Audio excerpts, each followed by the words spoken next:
अस्सलामुअलैकुम वरहमतुल्लाहि वबरकातुहु। इय्याका नअबुदु व इय्याका नस्तईन। वीआईपी फॉरेक्स सिग्नल से हसन आवान मुखातिब हूँ।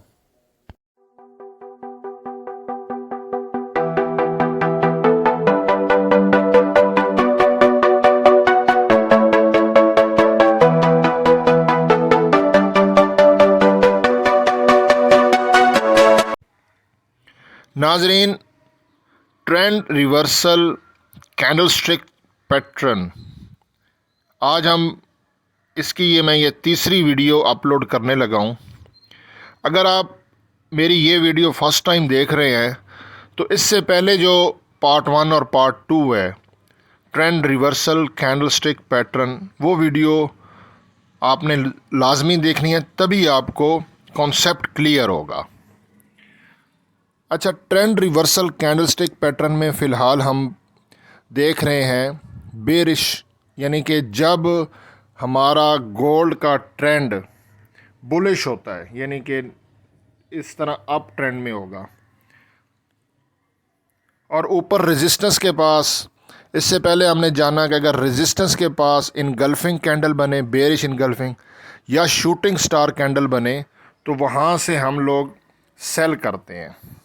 ठीक है, वो दो ट्रेंड रिवर्सल कैंडलस्टिक पैटर्न काफ़ी स्ट्रॉन्ग है, बेरिश इनगल्फिंग और शूटिंग स्टार।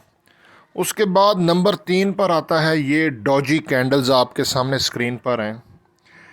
इनका नाम याद करने की ज़रूरत नहीं है, ये तीनों डॉजी कैंडल है। इसमें डॉजी कैंडल में मेन जो चीज़ होती है वो जो इसकी ये सॉलिड बॉडी है ना, ये काफ़ी थिन होती है। ये रेड भी हो सकती है और ग्रीन भी हो सकती है, लेकिन बॉडी काफ़ी बिल्कुल थिन होगी। इसका मतलब क्या होता है कि मार्केट जहाँ से ओपन हुई थी उसी के आस पास क्लोज़ हुई है, चाहे ये H1 का टाइम फ्रेम हो, H4 हो या जो भी हो, ओपनिंग और क्लोजिंग प्राइस बिल्कुल पास पास होती है। इस डॉजी के नीचे भी लंबी विक हो सकती है, इस पिक्चर में अप साइड पे लंबी विक है और यहाँ पर अप और डाउन दोनों साइड पे लंबी विक है। इसकी मेन पहचान है इसकी छोटी थिन बॉडी, जो कि रेड और ग्रीन दोनों हो सकती हैं। ये होती है डॉजी कैंडल।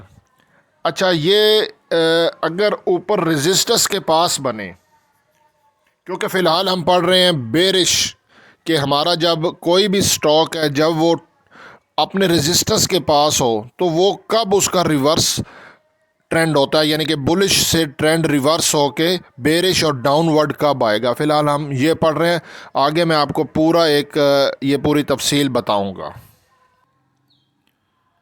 अगर रेजिस्टेंस के पास इन तीनों में से कोई भी कैंडल ऊपर बने रेजिस्टेंस के पास, और इसके बाद फिर अगली कैंडल रेड क्लोज हो, फॉर एग्ज़ाम्पल यहाँ पर एक रेड कैंडल क्लोज होती है, टाइम फ्रेम जो भी हो, तो फिर यहाँ से आप सेल करेंगे और इसका एसएल रखेंगे। ये जो ऊपर इसका टॉप है ये आपका एसएल होगा। इसी तरह इसमें भी जब रेड कैंडल क्लोज होगी फिर आप सेल करेंगे। डॉजी कैंडल बनने पे नहीं करनी सेल, अगली कैंडल का वेट करना है। अगर अगली कैंडल रेड क्लोज होती है नीचे, तो फिर जो ये टॉप है ये इसका एसएल होगा, स्टॉप लॉस। इसी तरह ये तीसरी जो डॉजी कैंडल है, इसके नीचे जब रेड कैंडल क्लोज हो तो यहाँ पे ऊपर आप एसएल लगा के सेल करेंगे। तो ये है हमारी डॉजी कैंडल।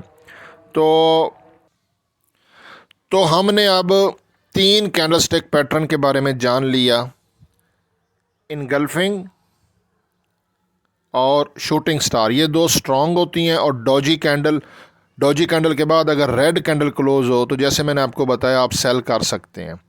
तो ये 3 कैंडलस्टिक पैटर्न आप जो भी टाइम फ्रेम यूज़ करते हैं, देखें टाइम फ्रेम की जो बात है ना, अगर आप H1 यूज़ करेंगे तो उसके जोन बड़े होंगे, H4 के उससे ज़्यादा बड़े जोन होंगे। इसी तरह अगर आप M5 करेंगे तो उसके जोन कम होंगे। ठीक है ना, आपका स्टॉप लॉस भी छोटा होगा, टीपी भी छोटा होगा। अब बात आ जाती है टीपी की। स्टॉप लॉस भी आपने जान लिया और एंट्री का भी पता चल गया।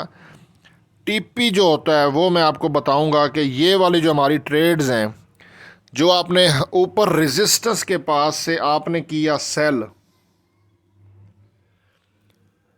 बेरिश इनगल्फिंग, शूटिंग स्टार और डोजी कैंडल, ठीक है, इन पे आपने किया सेल।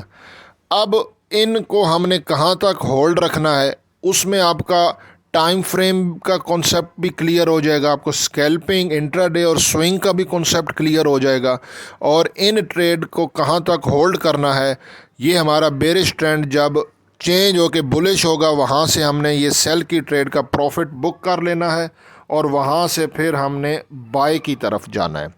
तो आप लोग चैनल सब्सक्राइब करके बेल प्रेस कर दें। नेक्स्ट हमारा जो टॉपिक होगा, नेक्स्ट जो मैं वीडियो अपलोड करूँगा वो इन्हीं टॉपिक्स पर होगा। दुआओं में याद रखें सनावान को। अल्लाह हाफिज़।